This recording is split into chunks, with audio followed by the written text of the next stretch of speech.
ខ្ញុំអត់ដែលបានទទួលភាពកក់ក្ដៅពីម្ដាយឪពុកម៉ាក់ខ្ញុំគាត់មានប៉ាចុងគាត់មានប្តីក្រោយអញ្ចឹងប្តីក្រោយរបស់គាត់អត់ឲ្យខ្ញុំនៅជាមួយ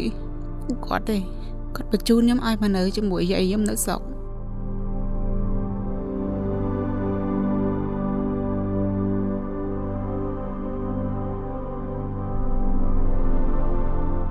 បានមួយឆ្នាំក្រោយមកយាយខ្ញុំក៏គាត់ស្លាប់ទៅខ្ញុំក៏អត់មានអីទីពឹងរឹងមាំហើយខ្ញុំក៏ចេះធ្វើការខ្លះរលុយចូលផ្ទះខ្លះពេលហ្នឹងខ្ញុំនៅជាមួយអ៊ីជាមួយមីងខ្ញុំនៅស្រុកយូររហូតដល់ខ្ញុំអាយុ7-8ឆ្នាំគាត់ក៏មកយកខ្ញុំទៅនៅភ្នំពេញជាមួយគាត់ប៉ាចុងខ្ញុំក៏គាត់ព្យាយាមពេលដែលគាត់ផឹកស្វឹងគាត់ព្យាយាមញាក់មុខញាក់មាត់ដាក់គាត់ចង់ប៉ះពាល់គាត់លោភខ្ញុំភ័យបំផុតនៅពេលដែលប៉ាចុងខ្ញុំផឹកស្វឹងពេលដែលគាត់ផឹកស្វឹងគាត់ពិការជើងទាំងពីរឯងប៉ុន្តែគាត់វាលឿនហើយគាត់តែងតែមកអឺតនៅក្នុងមុខខ្ញុំហើយបើខ្ញុំរត់អត់តាន់ទេគឺគាត់ចាប់បានអញ្ចឹងខ្ញុំព្យាយាមពេលដែលដឹងថាគាត់ស្វឹងគឺខ្ញុំរត់ហក់ពីលើផ្ទះមុនហើយបន្ទាប់មកខ្ញុំក៏ចូលធ្វើការហាងនៅជិតផ្ទះហាងថៃពេលដែលខ្ញុំធ្វើការនៅហាងហើយខ្ញុំបានជួបមេចុងភៅម្នាក់ដែលគាត់ពោះម៉ាយកូន3ខ្ញុំគិតថាបើសិនជាខ្ញុំអត់មានប្តីទេប្រកាសជាប៉ាចុងខ្ញុំលបខ្ញុំទៀតហើយ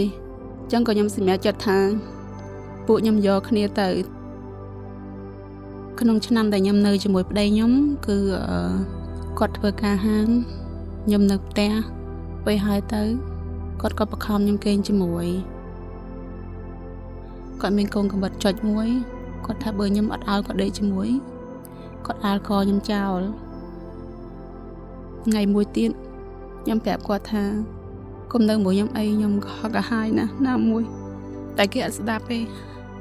គេអត់ដឹងការជឿចាប់ឲ្យយើងអីគេដឹងតែពេលស្រួលបើកាយគេខ្លាចគេវាយអញ្ចឹងក៏ខ្ញុំក៏បិទភ្នែកឲ្យគេធ្វើអីធ្វើទៅអញ្ចឹងក៏ទ្រាំរស់នៅមួយគ្នារហូតដល់ខ្ញុំទង្វន់ទៅបានគាត់ទៅចោលខ្ញុំតសប្តាហ៍ហ្នឹងអញ្ចឹងណាខ្ញុំក៏ដឹងថាទៅណាហើយក៏ខ្ញុំដាច់ចិត្តទៅសុំម៉ែនៅហ្នឹងរហូតដល់គាត់ស្ដាប់ប្តីគាត់ហ្នឹងក៏គាត់ដេញចេញពីផ្ទះអញ្ចឹងណាខ្ញុំក៏សម្រេចចិត្តហៅដំណោះស្រាយមួយតើអង្គការនៅខ្ញុំក៏បានស្វែងរកអង្គការឃើញអង្គការឈ្មោះអង្គការ Haga គេក៏ឲ្យខ្ញុំនៅគេផ្ដល់ជាកន្លែងស្នាក់នៅគេផ្ដល់ជាអាហារឲ្យយើងហូបចុកគ្រប់គ្រាន់គេផ្ដល់សម្ភារៈពាក់ឲ្យយើងស្លៀកពាក់ទៀតហើយគេផ្ដល់គឺជាជំនាញអ្វីដែលយើងចង់រៀនពីមុនហើយនឹងឥឡូវខ្ញុំគិតថាខុសគ្នាឆ្ងាយពីមុនខ្ញុំអត់ចេះអក្សរខ្ញុំរៀនបានត្រឹមថ្នាក់ទី3ទេតែខ្ញុំទទួលស្គាល់ថាខ្ញុំរៀនខ្សោយខ្ញុំអត់ដឹងថាគូក្បាលខ្ញុំគិតអីខ្លះប៉ុន្តែខ្ញុំរៀនមិនដែលបានលេខល្អទេអញ្ចឹងខ្ញុំអត់ចេះអីទាំងអស់តែនៅពេលបច្ចុប្បន្ននេះកុំព្យូទ័រក៏ខ្ញុំចេះអង់គ្លេសក៏ខ្ញុំចេះខ្មែរក៏ខ្ញុំចេះហើយខ្ញុំអាចចុះបង្រៀនគេបានខ្លះដែរជាចុងក្រោយខ្ញុំសូមប្រែផ្ដាំទៅបងប្អូនណាដែលគាត់ឬស្ត្រីដែលគាត់ធ្លាប់មានទុក្ខលំបាកដូចជានាងខ្ញុំសូមលើកទឹកចិត្តកុំបាក់ទឹកចិត្តព្យាយាមរកដំណោះស្រាយ